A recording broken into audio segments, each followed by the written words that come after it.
back! Unless you're a new subscriber, in which case you don't really know what you're in for, but thanks for clicking on this video, much appreciated.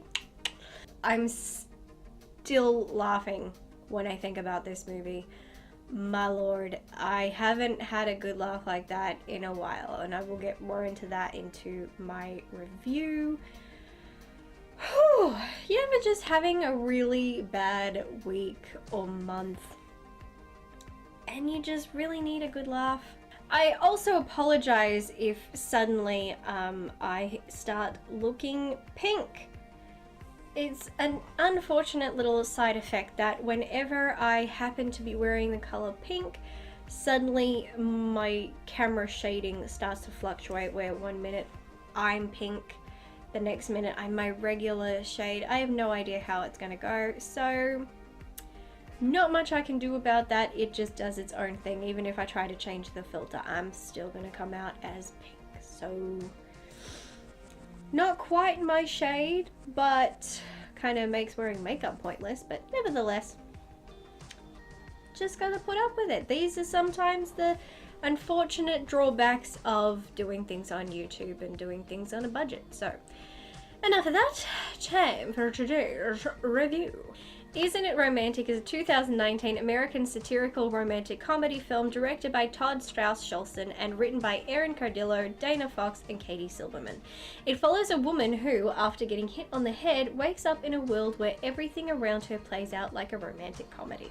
Within the first 3 minutes of this film, I was reserving it a place in my top 10 of 2019 list, and as I continued to watch it, that decision was only solidified. I have not laughed so hard or so much through an entire film since The Spy Who Dumped Me, and given how hard my depression has hit me lately, I can tell you I desperately needed this film right now. I had no idea going in what the film was about. I didn't even know what to expect. What I got was so far my favorite film of the year. Bold statement, but entirely true. Isn't It Romantic is the perfect satire film that is targeted towards pessimistic people who don't like romantic comedies. In other words, people just like me. I hate romantic comedies. While there are a few I enjoy because I am human, I don't enjoy the genre as a whole. I find its stories and even dialogue bloated with tired, overused tropes that have become the basic formula for rom-coms. It's becoming so expected that other genres and even other rom-coms will make fun of these tropes, and all the jokes continue to hold weight because they are all 100% true. This film does depict all of these tropes and cliches and stereotypes, amps them up to 100, and proceeds to have our lead character point them out and criticize them at every turn, and I was living for it. Rebel Wilson gave me everything I could have needed or wanted. Her character Natalie had so many relatable qualities, and half of what she said were things I have said. When her character goes on a rant about everything wrong or unrealistic in rom-coms, I was screaming and cheering because she listed everything I bitch about. This woman was me. Rebel nails the comedy, but she also brings genuine vulnerability and softness to the character, which is different from some of her other comedic roles.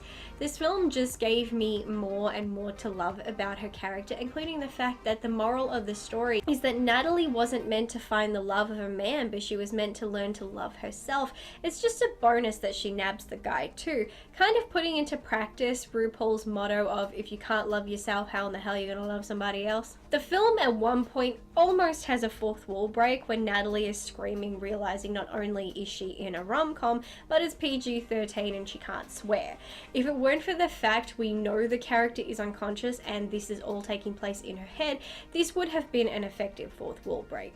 I love the level of realism Rebel's character brings to the genre, with one of my favorite moments being her slow motion run, during which she is shown having to pull up her pants and having to hold her breasts as she's running, because running when you're large chested is quite painful. This scene was my daily life. That's right, being plus size and running isn't pretty. Thank you, Rebel, for showing the truth. I loved the number of actors who appeared in this, and so many were actors I love. Jennifer Saunders appearing at the beginning had me excited, as I am a huge Ab Fab fan, but if I'm honest, Saunders couldn't pull off an Australian accent. Her natural British accent just kept seeping through. Tom Ellis appears doing an American accent, and again, I have got to say he should stick with being his British self, but it was still fantastic seeing him. Plus, I think the accent stuff just made everything funnier. Liam Hemsworth goes from sounding normal to turning up the Aussie heat. No mistaking that this man comes from a land down under. Adam Devine gets to play a low-key character, which is a nice change, and I really enjoy the relationship between his character and Rebels. Priyanka Chopra plays the cliche competition role quite perfectly, but she probably could have pushed her further. I mean, why not go for broke? And Betty Gilpin was fantastic playing two versions of herself. The fact she had to depict the same character but as two polar opposite versions of each other really shows her range as an actor. I loved Simon Duggan's cinematography while we were in the romantic comedy world. It was this fantastic blend of styles that simultaneously reminded me of The Cat in the Hat and that one scene in Little Nicky where he's in heaven. Just this utopia where everything is so perfect and beautiful that it immediately feels abnormal. The music selection for this film was right on the money. It pulls out every song that you know is bound to show up in a rom-com, but instead of rolling my eyes like I usually do, I got to enjoy these songs. This is because we know they were selected to continue to poke fun at the fact they are always chosen. It just allowed me to let loose, and one must admit the songs themselves are fantastic, so I couldn't help singing along. This film had everything, even down to a random song and dance number or two that was so wrong, it was so right. I love the level of research our director put into rom-coms and their tropes. I especially love that he could see how in all these films a woman needs a man to make herself complete, and he began to analyze how love stories are portrayed in the media, stating, are they helpful or hurtful? Does it lead to more isolation, this idea that you aren't whole until someone comes to save you? So going the route of making a rom-com about loving yourself I think was fantastic, and it sends a good message. I equally think it's great how our director, along with our female writers, understand the fact there are some overused and offensive stereotypes, and they are fully prepared to call them out. One of my favorite moments is Natalie calling out the offensive trope of the hyper-feminine gay best friend by saying things like, why are you talking like an offensive version of a gay guy? And my neighbor Donnie is setting gay rights back like 100 years. It's addressing the fact that these movies do love to portray gay people as only one thing, and it's getting old.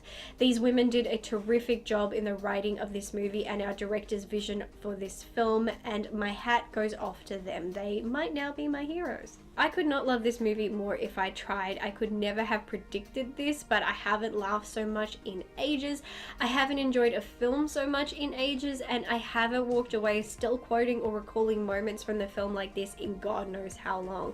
This is most definitely a film I would watch over and over again. It spoke to my soul and put me in stitches. Absolutely perfect, well thought out, written, shot and performed, just all around a fantastic film. That pink damn filter is really gonna drive me nuts, but you know what are you gonna do? I can't afford no fancy schmancy HD cameras and all that crap. You work with what you got. But anyway, yeah, I absolutely love this movie. I was laughing hysterically. I had to keep stopping to go and tell my mum something that just happened because I was loving it so much. I can't believe it. Literally 3 minutes in, I was just saying to myself, oh my god, I fucking love this movie. And I checked the timestamp on the film, and it had only been going for 3 minutes. I'm like, damn, this is a good movie.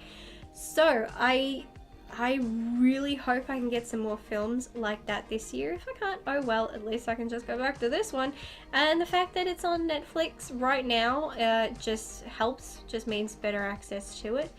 But if I'm honest, this is one of those films I would actually spend money to go and get. I would actually go down to JB Hi-Fi and purchase this on DVD. And these days there aren't a lot of films I would actually bother getting on DVD, but this is definitely one of them. So if you have seen this, or you plan on seeing it, or don't plan to see it, you know, usual thing, just comment down below, share your thoughts on the film. I would love to know what you thought about it. And I'm off to go somewhere where I'm not pink. So until next time.